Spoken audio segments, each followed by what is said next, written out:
Our newest husband and wife entrepreneurial team lives in Hawaii and produce wine on the mainland. Let's meet Mike and Pam Freed. Now, Mike, you're in legal practice here in the islands. Yes, thank you, Howard. Yes, I'm a litigation attorney. And Pam, you are the one who I understand does a lot of the work with this new enterprise we're about to get into. Yeah, correct. I run the crew. But I assume that you get Mike involved to some degree from time to time. When he can get away from the office, he's up there helping me. How did the two of you decide that you would like to become vintners? Well, I mean, that's pretty far a piece from being a lawyer. You want the short story? Yeah. I guess there's always been a little farmer in me, Howard. And Pam's sister and her husband live on the mainland, and they're farmers, and we'd visit them from time to time. He'd let me drive the tractor. That was it.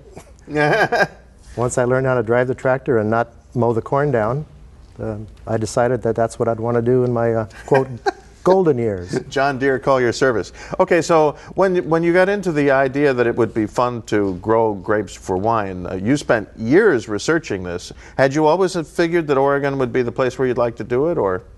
Well, I knew it had to be Oregon because Pam wouldn't move out of Hawaii unless she could live next to her sister, so that was a given. And so I imagine that those years were spent not only researching how to do this sort of thing, but also looking for the right kind of soil. Before we went on the air, we were discussing the new word everybody's learning in wine, terroir. Terroir. Well, I can't help you with that word either, Howard. Yeah. Terroir? Terroir? Yes. The word. Ground. Yes. The ground. So what is it about the soil and the climate and the locality in Oregon?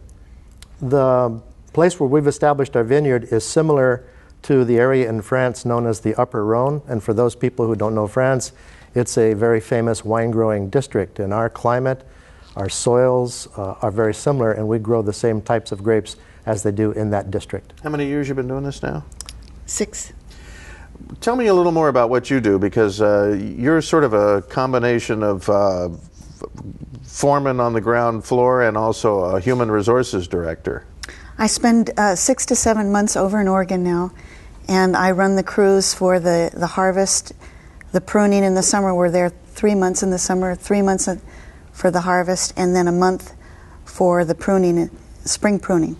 And you and the crew live in trailers there on the premises? Well, not all the crew. I hire people in the area, and also family, and my son Brian and his college buddies from SOU come up and help me. And when it's time for lunch break? I feed as many as 18 people lunch, and Pauhana, we have a little glass of wine. So there are a lot of people in Oregon who know what Pauhana means now. Now they do. They may have a somewhat romantic idea of what it means, but they know it. Yes. You guys brought some pictures. What are these pictures for? You've got them set up for display. Well, Howard, when we have wine tastings, which we have had several in Hawaii, we bring this display board to show people how the vineyard developed and who the main characters are in the development.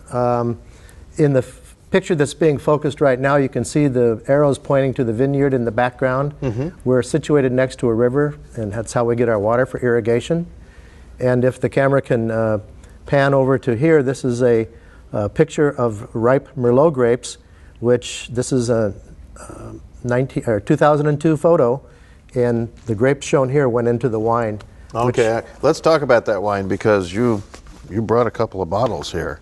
First of all, what's this all about? That funny-looking thing, Pam can tell you what that is. That's a bronze medal that we won at the Oregon State Fair this summer for our Merlot 2002. Very cool. Yes. And that was 3rd place out of over 24 entries. So we were quite pleased that this is our initial bottling. We were quite pleased that it did. Let's see if we can get a close-up of the label itself, because Pam, you painted this. Yes. It's a watercolor painting that I did. Very nice. I guess we should mention that she's a fine arts graduate from the University of Hawaii. So let's see, you're the human resources director, you're the art director, you're the cook. I guess if you get sued, then you bring Mike in. Exactly. Has this proven to be as much fun as you thought it would be? It's proven to be a little more work for Pam than we thought it would be, because I don't presently have the time to go and help. the most time I could take off in the past was like 10 days in a row. This past fall I got 7 weeks in a row, first time in 30 years, Howard. And it was wonderful. I tell you, it's so different driving a tractor than driving a desk. Well, I'm very glad that you found such an interesting thing to do. We'll have to check back with you from time to time and see if you win any more of these things. Thanks very much. Thank you. Thank you for having us. Mike and Pam Freed, Vintners. This program repeats Sunday at 3. It's also on Oceanics News on Demand. I'm Howard Dicus. Come back next week and we'll learn more about how Hawaii works. Good night.